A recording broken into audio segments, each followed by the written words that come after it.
আজকের গল্পটা শুরু করা যাক। আমার দাদার বাড়িতে একটা প্রাচীন কুয়া আছে। কুয়াটা আমার দাদার দাদা তৈরি করেছিলেন। এর অবস্থান আমাদের মূল বাড়ির পিছনের দিকে জঙ্গল ও একটা পুকুরের পাশে বেশ নিরিবিলিতে। আর এই কুয়া নিয়ে প্রচলিত আছে অনেক অদ্ভুতুরে ঘটনা। আমার জেঠুর জন্মের আগে আমার দাদি অনেক বছর নিঃসন্তান ছিল। দাদির এই নিঃসন্তান থাকা নিয়ে দাদির শাশুড়ি ওনাকে অনেক কথা শোনাতেন। ছেলেকে দ্বিতীয় বিয়ে করাতে চাইতো। এভাবে দিন কাটে, মাস কাটে, বছর কাটে। একবার কোনো কারণে দাদা ও দাদিকে অনেক ভকাচকা করে গায়ে হাত তুলে রাতে ঘর থেকে বের করে দেন। দাদি কোথায় যাবেন বুঝতে না পেরে তখন সে কুয়ার পাশে একটা গাছের কাটাগুড়ির উপর বসে কাঁদতে থাকেন। কাঁদতে কাঁদতে কখন ঘুমিয়ে গেছেন তিনি বলতে পারেন না। একসময় হঠাৎ তিনি দেখতে পান কুয়ার রেলিংয়ের একটা অসম্ভব সুন্দরী লাল টকটকে শাড়ি পরা মহিলা বসে গান গাইছেন। চাঁদের আলোয় হালকা বাতাসে উঠতে থাকা তার চুলগুলো মনে হচ্ছিল যেন নির্ঘাত স্বর্ণলতা।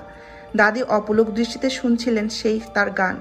তার ভাষ্যমতে গানটা যেন কোনো এক জাদুর সুরের মতো ছিল।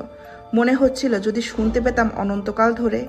একসময় সে রহস্যময় নারী এসে দাদির কাঁধে হাত রাখলেন। বললেন, এভাবে কাঁদিস না, তুই আমার বোনের মতো। তুই কাঁদলে আমার কষ্ট হয়। তোর সব সমস্যার সমাধান দিলাম, তুই সুখে থাকিস। আলো ফোটার পর দাদির ঘুম ভাঙলে তার আর এই বিষয়ে আর কিছু মনে থাকে না। তিনি ভাবেন হয়তো স্বপ্ন দেখেছিলেন। দাদি ভোরবেলা গরুর গাড়ি করে দাদির বাবার বাড়ি চলে যান। আর সেখানে যাওয়ার পর সামান্য অসুস্থতা দেখা দেয়। দাদি ভাবেন হয়তো দাদার আঘাতে এই অবস্থা হয়েছে। তিনি স্বাভাবিকভাবে এড়িয়ে যান বিষয়টা। দাদি তার বাবার বাড়িতেই থাকতে থাকেন। তবে ধীরে ধীরে তিনি অনুধাবন করেন তিনি মা হতে চলেছেন। খবর পাঠানো হয় আমার দাদার বাড়িতে। দাদার বাড়ির সবাই নানান খাবার নিয়ে দাদিকে দেখতে যান। তবে সিদ্ধান্ত নেওয়া হয় বাচ্চা জন্মানো পর্যন্ত দাদি তার বাবার বাড়িতেই থাকবেন। কোনো এক কালবৈশাখীর ঝড়ের রাতে দাদির প্রসব বেদনা ওঠে। দাদি বেদনায় অজ্ঞান। বাড়ির মানুষ ঝড় বৃষ্টিতে ভিজে অনেক দূরে হেঁটে এলাকার পরিচিত দায়ের সন্ধানে গেলেও তাকে আর পাওয়া যায় না।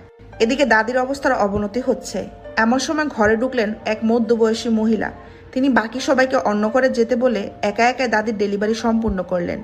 এবং যখন বাচ্চার কান্নার আওয়াজ পাওয়া যায় তখন অন্যান্য মহিলারা দরজার বাইরে থেকে দাদির ঘরে ঢুকে দেখতে পান সেখানে ফুটফুটে এক পুত্র সন্তান শোয়ানো আছে দাদির পাশে।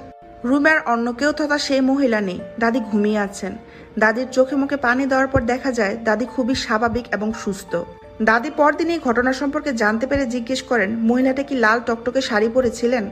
বাকিরা জানায়, হ্যাঁ, লাল টকটকে শাড়ি পরে এক মহিলা, মুখ অস্পষ্ট তবে মধ্যবয়সী।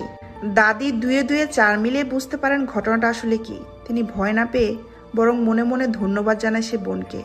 সেই সন্তান আমার জেঠু। জেঠুর পর অন্যান্য আরও ভাই বোন হলেও জেঠু পুরোপুরি আলাদা, অসাধারণ ও অন্যরকম এক ব্যক্তি। তাকে নিয়ে অন্যদিন বলবো। গল্পটা বাস্তবতার আলোকে ছিল। গল্পটা কেমন লেগেছে অবশ্যই কমেন্ট করে জানাতে ভুলবেন না।